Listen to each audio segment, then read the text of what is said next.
Gloire à Dieu. Eh ben voilà, nous sommes, je suis toujours chrétien au quotidien pour toujours vous amener des vidéos de témoignages afin que de vous témoigner que Jésus-Christ est toujours là pour vous aider, toucher votre cœur.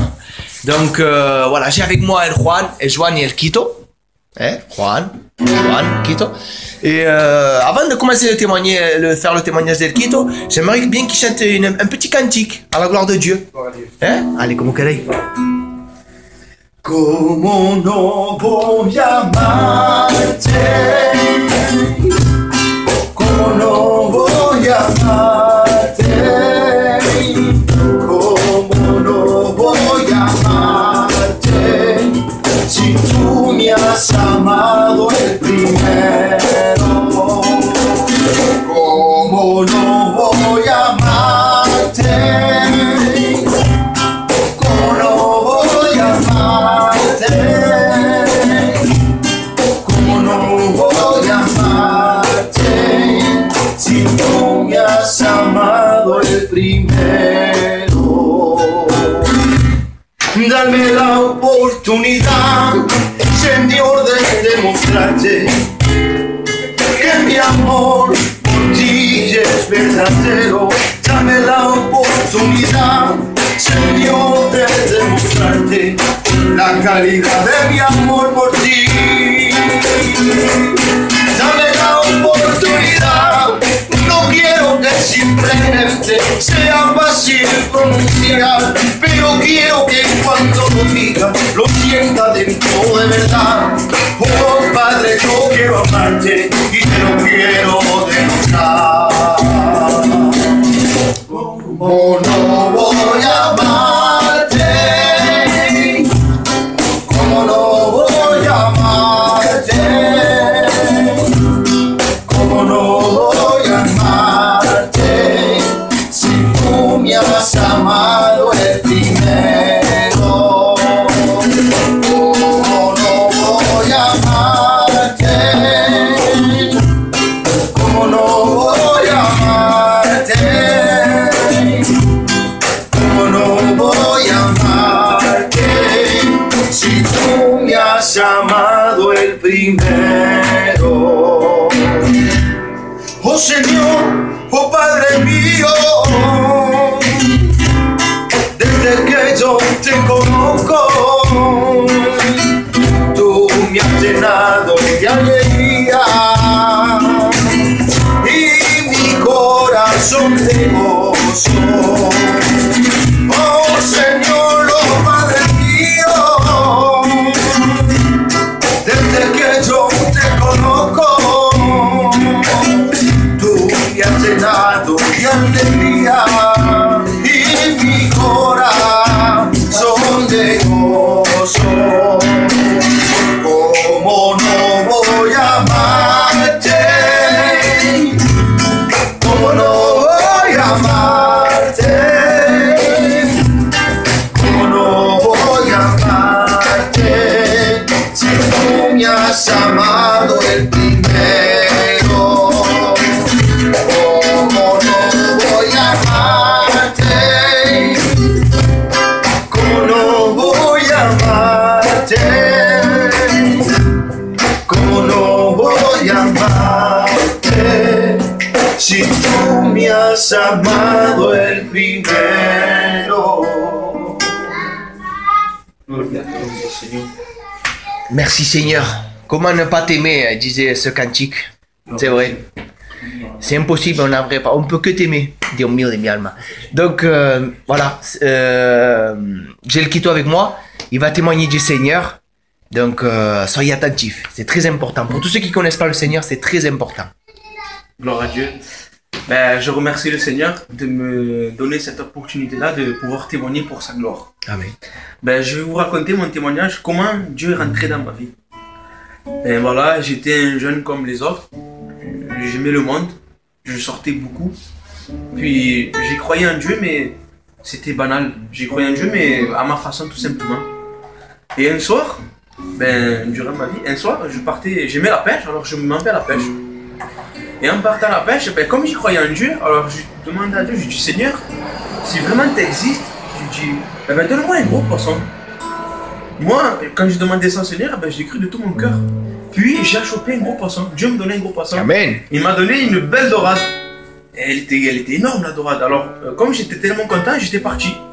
Et en rentrant vers chez moi, ben, j'y vais un groupe de jeunes et je m'arrête. Mais moi, je voulais montrer mon poisson pour dire regardez ce que j'ai à choper comme poisson. Et en parlant avec les jeunes, je dis à un jeune, tu as vu, je demandais à ce poisson à Dieu et Dieu me l'a donné. Et ce jeune me dit, mais tu crois en Dieu? Tu écoutes la parole de Dieu? Je dis non, je dis moi, j'ai pas besoin d'aller à cet endroit, à l'église évangéliste, pour croire comme ils croient eux. Je refuse catégoriquement de croire à leur façon. Je crois à ma façon et ça me suffit. Alors ce jeune-là, il me dit, ben tu crois pas en Dieu alors? Alors quand il m'a dit ça, ça m'a fait mal au cœur. Et je m'étais dit dans mon cœur, je dis, mais Seigneur, je dis, mais pour qui se prend celui-là pour me dire que je n'y crois pas en toi? Alors, comme j'aimais la percussion, ben, je dis à un jeune, je dis, ben, viens, on va dans ton église, je dis, on va jouer un peu de la percussion. Mais je demande pardon, Seigneur, mais je m'en foutais cet endroit. Et en jouant de la percussion, il y avait un pupitre, et sur le pupitre, il y avait une épée. Mais moi, je ne connaissais aucune signification de cette épée-là. Alors, je regarde cette épée fixée pendant 10 minutes, sans savoir ce que c'était. Et je m'arrête de jouer. Et après, une fois les 10 minutes sont passées, je reprends la percussion, je commence à jouer. Et quand tout cela c'était fini, on rentre chacun dans notre maison et je me couche. Et dans la nuit, ben, je fais un songe, un rêve. Et ce rêve, c'était que je me trouvais dans la nuit et avec un homme. Et cet homme-là, il me dit, eh ben, viens sur moi, on va rentrer dans une grotte. Alors cet homme-là, je le suis et je rentre dans la grotte avec lui. Et en rentrant dans la grotte, je vis à travers des murs des épées. Mais ces épées-là, elles n'étaient pas belles, elles étaient toutes rouillées, elles ne me plaisaient pas. Mais alors, je continue à avancer. Et en m'enfonçant dans la grotte, eh ben, j'ai vu un énorme serpent, gigantesque, plus grand qu'un homme. Alors j'ai pris peur de ce serpent et j'ai dit à cet homme, j'ai dit écoute, je m'enfuis parce que j'ai peur. Alors je me retourne et je cours vers la sortie. Je me tourne une première fois pour voir si le serpent là, il me suivait. Et quand je me tourne, eh ben, je vois le serpent comme un cobra. Et il était prêt à m'attaquer mais il était de dos. Alors il ne me voyait pas. Je me suis dit dans ma tête, ah, il ne me voit pas, alors j'ai le temps de m'enfuir. Je cours et je me retourne une deuxième fois pour voir s'il était encore là en train de me manger. Et il était face à moi, prêt à me manger. Alors comme c'était la nuit, qu'est-ce que j'ai fait? Eh ben, j'ai pris ce qu'il y avait le plus proche de moi, j'ai pris un rocher. Et ce rocher-là, je l'ai pris et il m'a protégé le corps entier. Et le serpent là, il commence à m'attaquer. Et comme c'était la nuit, il y avait des éclairs. Et à chaque éclair qu'il voyait, eh ben, dans ce rêve-là, sur mon côté droit, j'avais cette fameuse épée. Elle était belle, magnifique, elle brillait cette épée. Mais je ne savais pas pourquoi j'avais cette épée-là sur moi.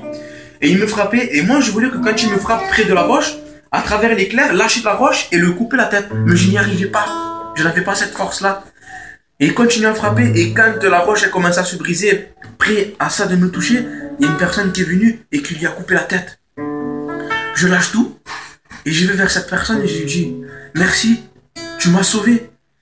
Et cette personne-là, elle me parlait, mais je ne m'en souviens pas ce qu'elle me disait. Le lendemain, je me réveille, et vous savez, c'est pas que j'y croyais aux voyances, mais bon, j'avais un peu tendance à parler à certaines personnes comme ça, aux voyances, personnes qui avaient des dons. Et je vais voir cette personne, je dis, tu as vu, j'ai fait un rêve étrange. Elle me dit, ben tu sais, c'est une personne morte qui essaye de te garder. Elle me dit, mais ne le dis à personne, ce rêve-là. Et bon, ben je fais pas cas, et je vais voir un frère et je lui dis, tu sais, j'ai fait un rêve étrange, j'ai rêvé que ben, je me trouvais dans la nuit, il y avait un énorme serpent, j'ai pris un rocher, il essayait de m'attaquer, et le rocher me protégeait, et j'avais l'épée sur moi, et je n'arrivais pas à lui couper la tête au serpent. Et une personne est venue lui a coupé la tête. Il me dit, attends, je te rappelle. Il raccroche, et il me rappelle 5 minutes après, il me dit, tu sais que ton rêve il est biblique? Je dis, comment ça mon rêve il est biblique? Il me dit, oui. Il me dit, le rocher que tu as pris, il m'a dit, c'était Jésus. Jésus t'a protégé, Jésus est mon rocher. Dans la Bible c'est marqué que Jésus est mon rocher. Je dis, ah bon? Il me dit, oui, et l'épée que tu avais sur toi, il me dit, c'était la parole de Dieu. Je dis, c'est pas possible Seigneur, c'était la parole de Dieu. Et le serpent qui voulait te manger, il me dit, tu sais c'est qui? Il me dit, c'est l'ancien serpent. Il me dit, l'ennemi il essayait de te manger.